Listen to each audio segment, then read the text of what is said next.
The world is about to get a whole lot hotter. There is an 80% chance that El Nino, a natural occurring climate phenomena, develops in the next few weeks, and more than a 90% chance that that happens by the end of the year.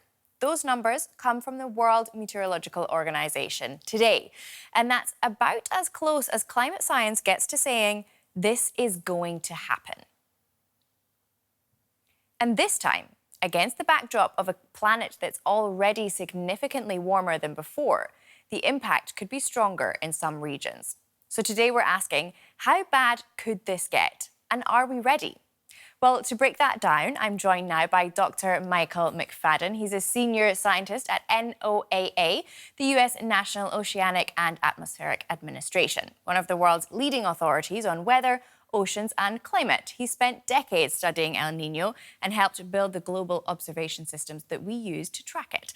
Dr. McPhaden, it's great to have you with us here on DW. So let's start with a little bit of a science corner moment, if you will. Can you explain what El Nino actually is in simple terms? Yes, well, thank you for having me, Hannah. El Nino is a naturally occurring phenomenon, as you mentioned.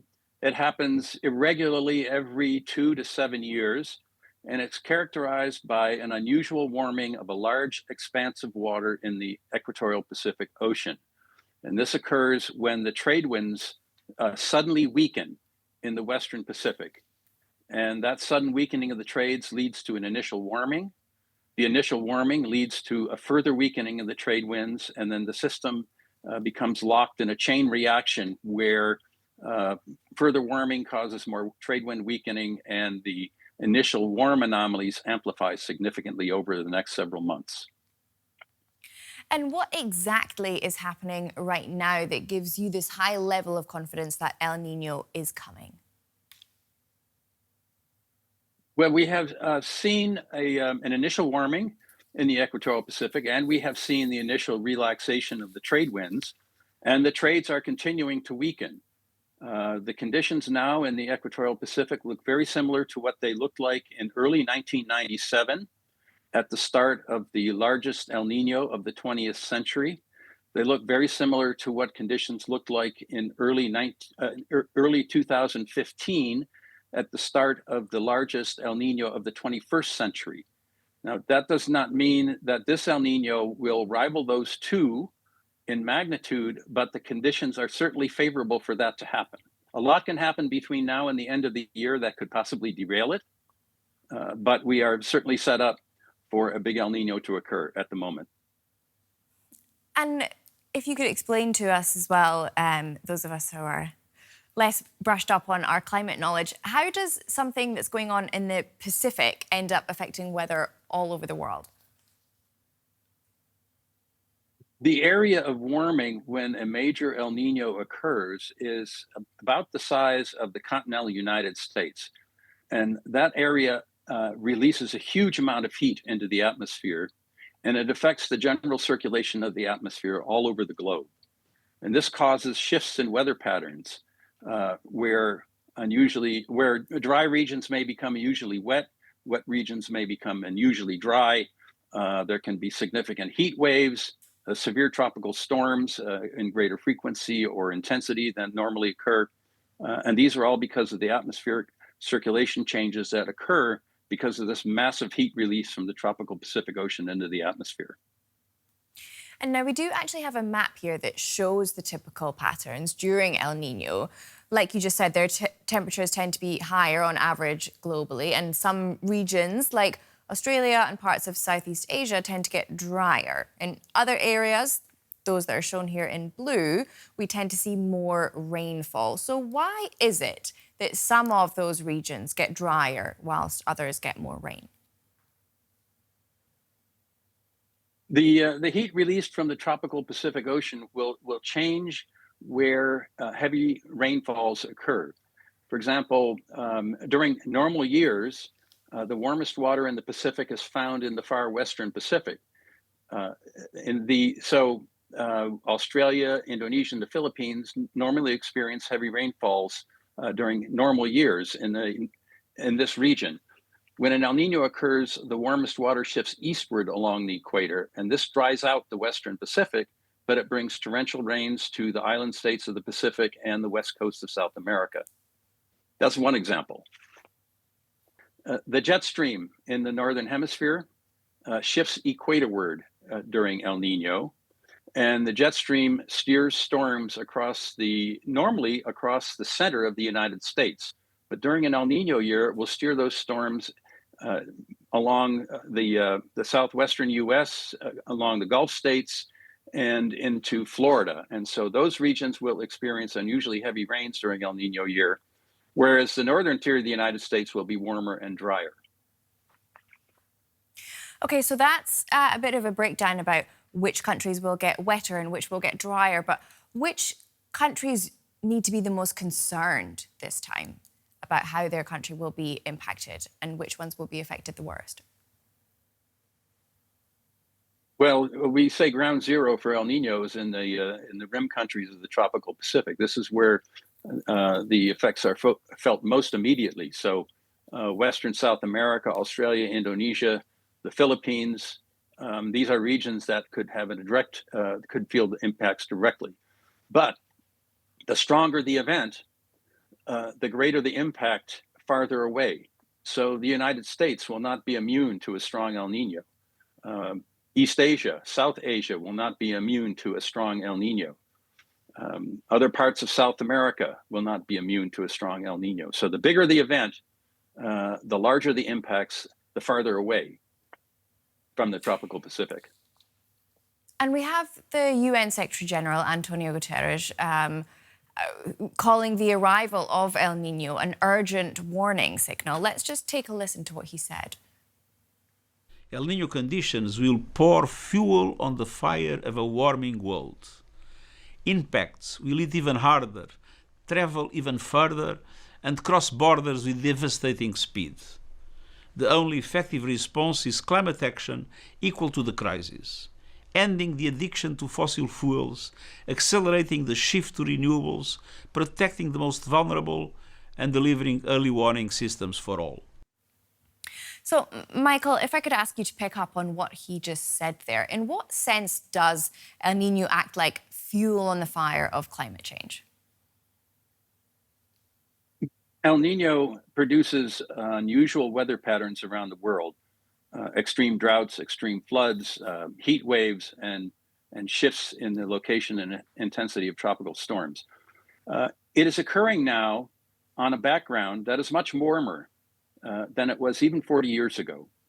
And a warmer atmosphere can hold more moisture.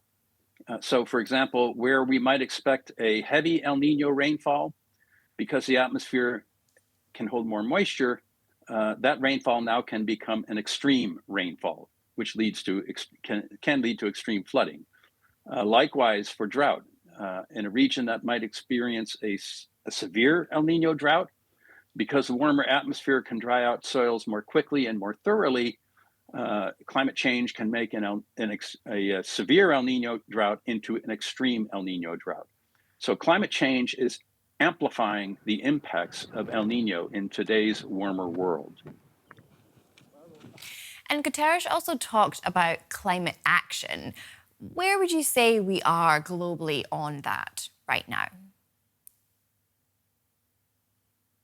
Well, I think there certainly is a growing awareness around the world, in all countries, about the fact that humans are altering the climate system, and that it's through the combustion of fossil fuels, heat trapping fossil fuels, and deforestation, and that the impacts of climate change are being felt now regularly through the greater frequency of intense storms and heat waves, and other weather and ocean and climate extremes.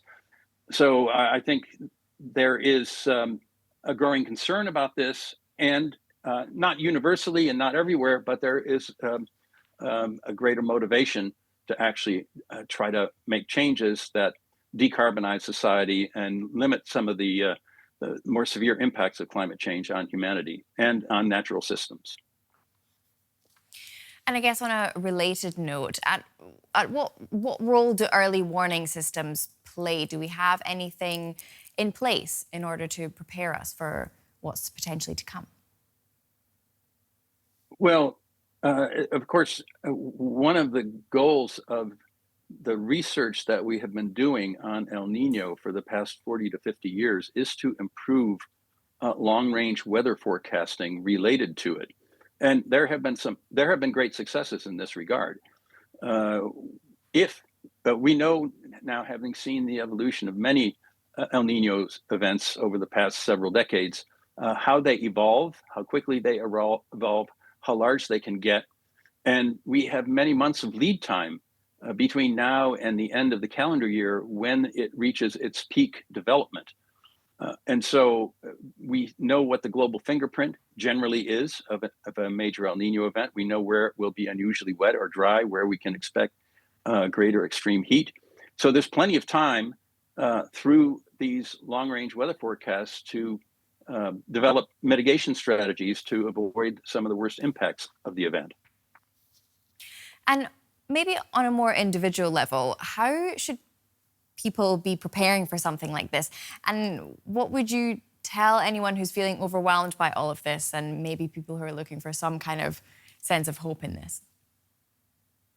Well, of course, El Nino has been occurring for eons, so we have lived through El Ninos before. We know that they can be destructive, but there is, as we have information now that helps us prepare, and we can take steps that will help us avoid some of the worst consequences of these events. Now, climate change, of course, is the background condition on which these events are occurring.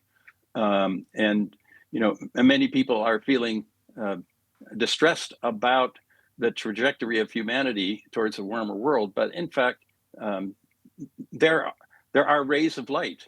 We see that more people are driving electric vehicles, for example. Wind and solar power are becoming more affordable and competitive with fossil fuels as energy sources. So, if you look back 20 or 30 years, we've really come a long way in terms of changing our energy system. So there is a lot of hope, and for those who are feeling perhaps a little bit distressed by how events are unfolding, you can always choose by your personal actions whether you are doing your part to make the environment a better place.